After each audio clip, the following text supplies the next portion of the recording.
Hey guys, today I will be discussing what is copy trading Etoro. So guys, watch till then as I discuss you what is this all about, and I made this table over here so we can dive in deeper.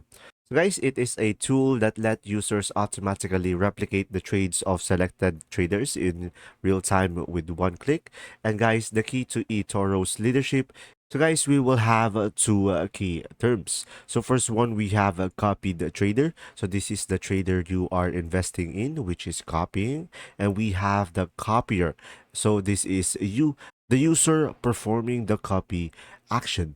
And guys, how does it work? So simply choose trader you want to copy. And after that, just simply decide the amount to invest. And from there, it will automatically copy their trades.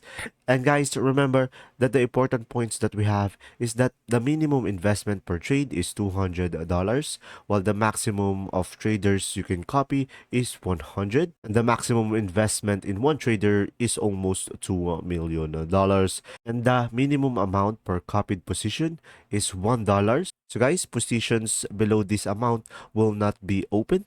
And guys, another one is that it offers a real-time automated replication of the trade. And there you go. If this video was helpful, please like and subscribe. And if you have any question, just simply comment down below. And thanks for watching.